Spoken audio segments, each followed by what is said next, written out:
Hi, I'm Vanessa Henry, and I'm a 6'2 manifester. I'm Derek Henry, and I'm a 6'2 generator. And this is our show On the Roof. Toma.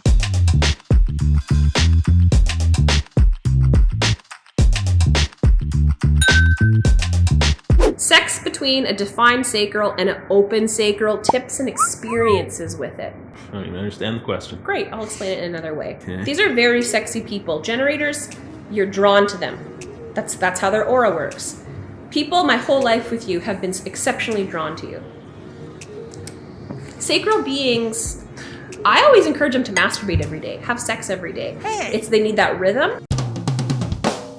But they also need that sacral release, like an orgasm is a release. A non-sacral takes in that energy and amplifies it. But Derek, I feel, could probably have sex every day. I will go through a burst where I want sex 3 times a day, and then I won't have sex for 2 weeks. Do you know what I mean? It's very extreme like that.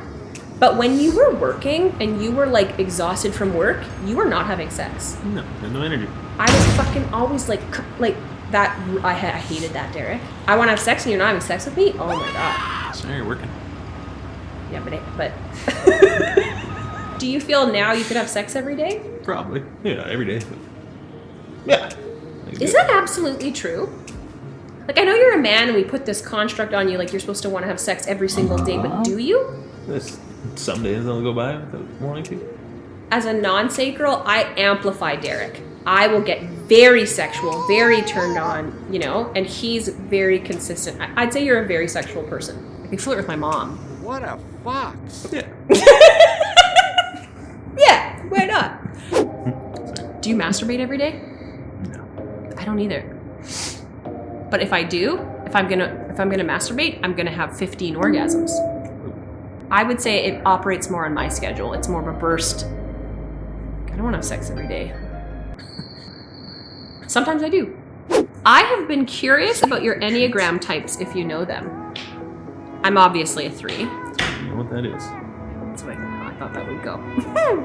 Sorry. Instagram? What's the word? Enneagram. Never heard of it. The Enneagram are the numbers 1 through 9, and each one has certain traits, and it's essentially a personality test, and it helps guide you based on your personality. 60. What? Nope, that's something else. Try it. You're funny. Can you ask Derek more about low sound? My hubby is low sound generator too. Not that he will answer. Yeah, what do you need to know? I like it quiet. I speak quiet, and I like it quiet around me. I don't want any noise. That is completely untrue, and I would like to debunk this right now. People think high sound means I want everything really loud, and they think low sound is you want everything low. High sound is left. Low sound is right. I will come into the room, and Derek will be on his phone watching the news, and our kid will be right here doing something else on his phone, and there are clashing sounds, and it doesn't bother you whatsoever. I'm in the other room, and I can't work because of those clashing sounds. So a high sound person is focused on information. A low sound person takes in information passively. It's not so much about like speaking quiet and being quiet. It's about a low volume of information. Keep things simple.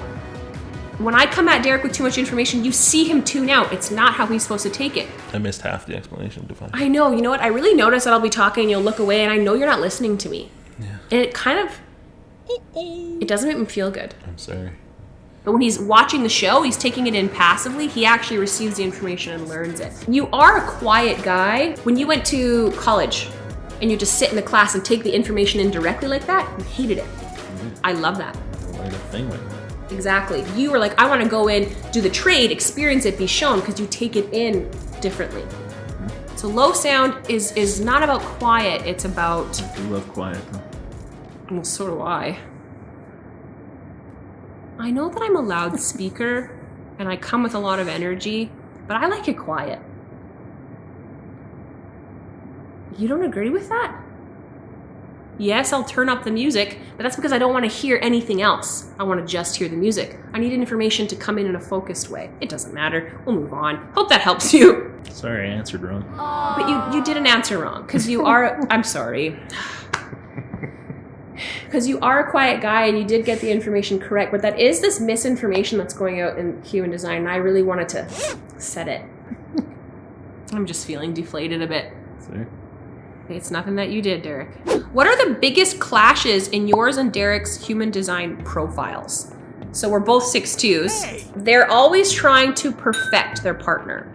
It's very hard to get into a relationship as a 6'2 before the second life phase because essentially you're making so many errors, really, and you're going to be trying to change your partner into something that they're not. When you go into the second life phase, it's theoretically a little bit easier because you've learned a little bit, but we got together in our first life phase, so it's not textbook, of course. Made some mistakes. The perfecting the partner is something that we both go through, and I'd like to share some examples of what that looks like. For Derek, I'm always tweaking, like trying to be like, we don't need to smoke weed every day.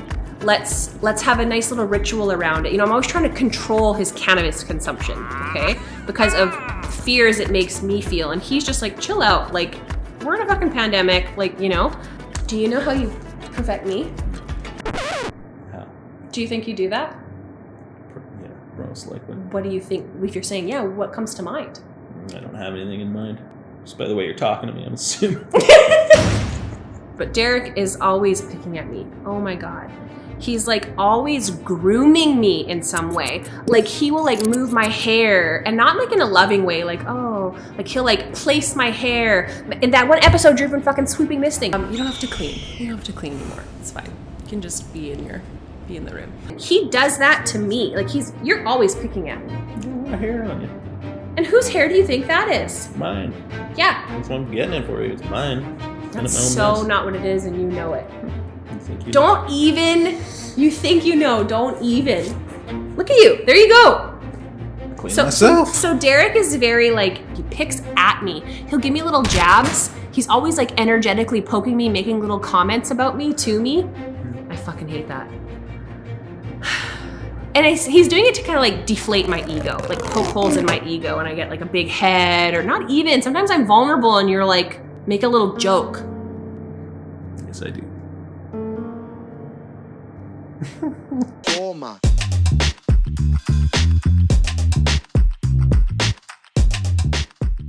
You have a very active splenic center. That means you're really keen with survival. Survival instincts are very sharp. And you listen with your right ear, which is why you sit on this side of me. So if I really want you to receive information, it literally needs to be through the right ear. And what that ear is actually picking up on is tone.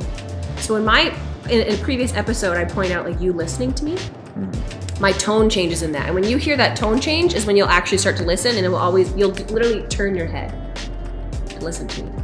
And another little interesting thing, we both have a sexual connection with our left ear. Fun. But don't you notice that in the bedroom? You don't? No. If I do anything to your ear, you're immediately... Cool. Let's test it out.